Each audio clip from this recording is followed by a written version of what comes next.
guys, so the first thing I'm going to talk about today is how to track your weight loss progress. Now I have called it weight loss because this is what most of you out there are going to search and going to look for.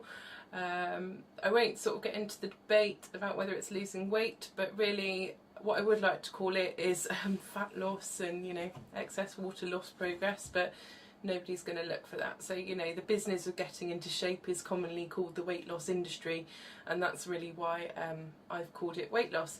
Now, these aren't the only ways that obviously you can track your progress. These are just some personal favourites of mine and how I personally like to do it. I am a really visual person, so I'll also sort of I'll do a separate video really of how to keep yourself motivated and how to remind yourself of where you're headed all of the time.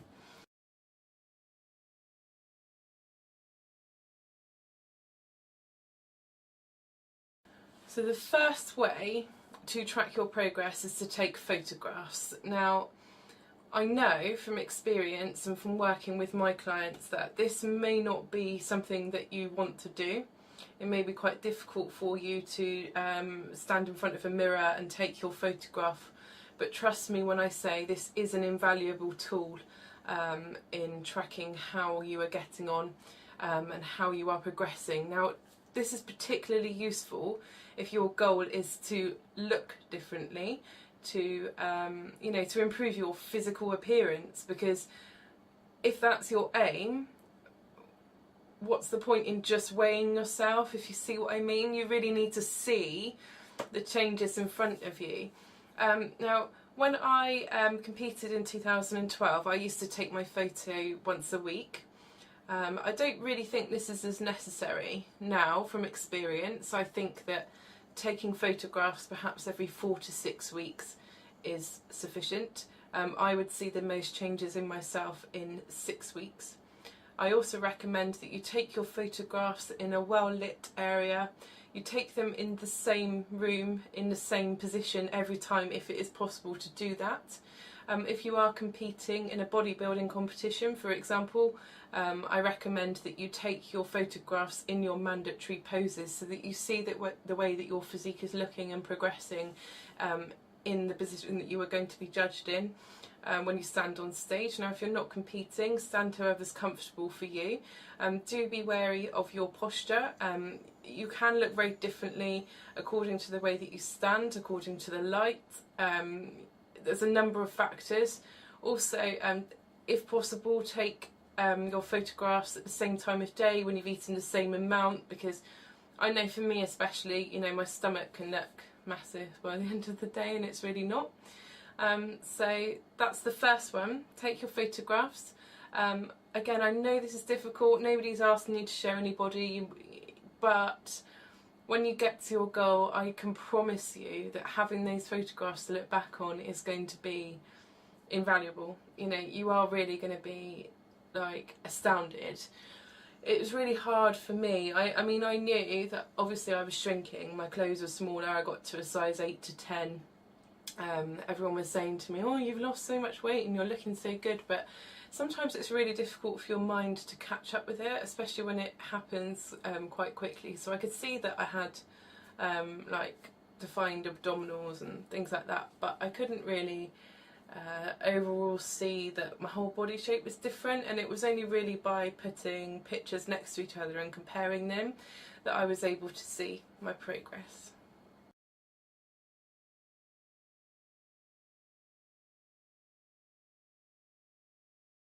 Okay, the second way to track your progress is to take your measurements. Now, I personally find that taking the measurement of my bust, my waist and my hips is sufficient for me to track my progress. However, you may choose to, you know, measure your arms and legs, or whatever it is really that you want to see the change, where you want to see the change happen. I would recommend that you ensure that you are taking the measurement in the same place every time. So, you know, maybe the widest part of your hips, widest part of your bust, whatever it is. It's a common mistake that people make. They're not taking the measurements in the same place. I'm not saying that you'll make it, but obviously it's a good idea to make sure that you are taking the measurements correctly. It may be good, if possible, if you can get somebody else to do it for you, somebody that will be taking the measurements in the same place every time. I find this really useful. I don't agree that you have to see the scale move every week. I know there's going to be a lot of people out there that disagree with me. Ultimately, yes, the number should be moving downwards. If you are trying to lean down, it should be moving downwards overall in the right direction, because ultimately your goal is to lose body fat and any excess water weight that you're carrying. You know, I've seen firsthand, my partner Aaron grow while he dieted. So you know, ultimately, if you are building muscle at the same time, which is possible, by the way, I know again lots of people won't agree with me with that one, but you know, some weeks if you're feeling a bit discouraged by the scale, which I personally don't like to use that much because it can be very discouraging and it can set you off track again if you know, people get too hung up on numbers and become quite obsessive with the scales. So if you measure yourself and you physically see that your body has physically got smaller, then there's no denying that your body shape is changing. Now some weeks I do find that my weight stays the same or it increases slightly, especially you know, obviously I've got Crohn's disease and my water weight can go up and down. There can be any number of reasons really, because your weight takes account of your water weight, your fat weight, your muscle weight, and also your vital organs. Now obviously you're not going to lose any vital organs, but you know, this may sound silly, but it also takes account of the wastes and toxins that you carry around in your body. There are a lot of these weight loss programs where people lose massive amounts of weight within the first week. Yeah, you do lose a lot of weight on the scales, because if you stop eating carbohydrates or eat a lot less, you are going to drop a lot of water weight. Also, if you suffer with constipation, for example, and then you resolve that problem, you're obviously going to lose weight because you're carrying less around in your body. I know that doesn't sound very nice, I do apologise, but it's true. So yeah, I would recommend that taking measurements. I personally find that most satisfying, because I know the measurements for a clothes size, for example, and then I know what clothes size I am. Although shops are so different, perhaps another video that I'll make.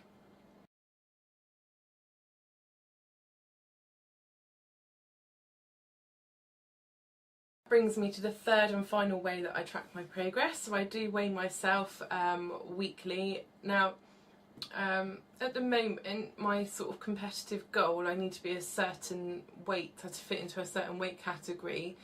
Now when I dropped quite, you know, I changed my body shape significantly, I should say, in 2011, 2012.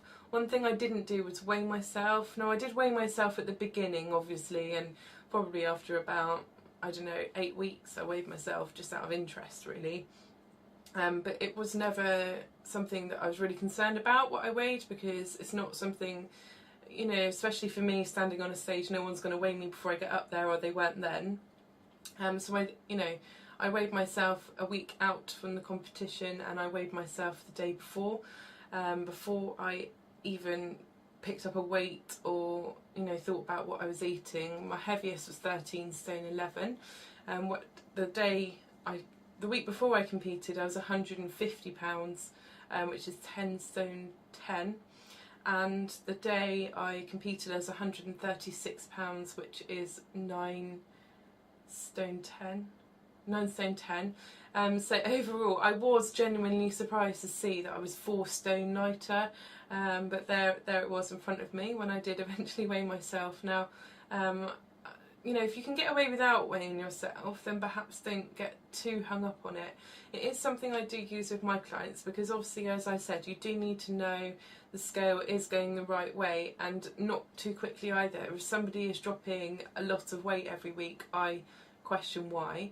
I question if they're eating what they're supposed to eat, and then I also, you know, take the time to reassess their calories. It could be that their caloric intake is far too low too quickly, and you can increase it slightly to slow things down. So really optimum for me personally, I find 1.5 pounds maximum a week ensures that I'm losing body fat and excess water weight and not muscle.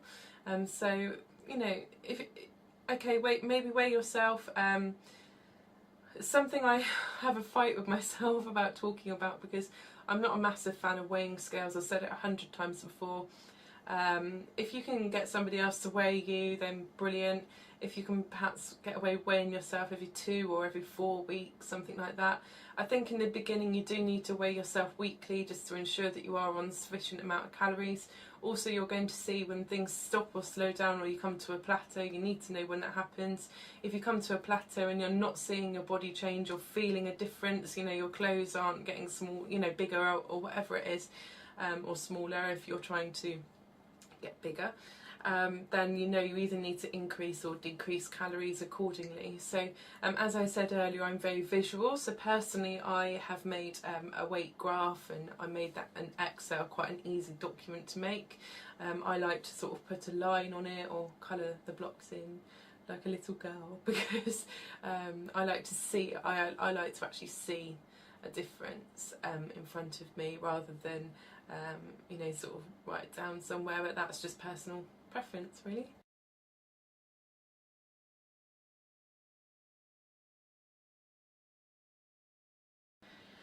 So that's my top 3 tracking tools discussed. If you've any questions, please feel free to contact me via my Facebook or Twitter page, or via the contact form on my website. One thing I know a few of you might be wondering, I don't measure my body fat percentage because I haven't really found anyone in Bristol who's trained to do it properly. If you do know anyone, please get in contact and let me know. Those machines you stand on aren't accurate, so you know, if I could find someone trained to use calipers or whatever's most accurate, I'd love to hear your feedback. So thank you for watching, and stay tuned, there'll be a lot more videos coming soon. Thanks. A dustland fairy tale beginning, or just another white trash county kiss in 61.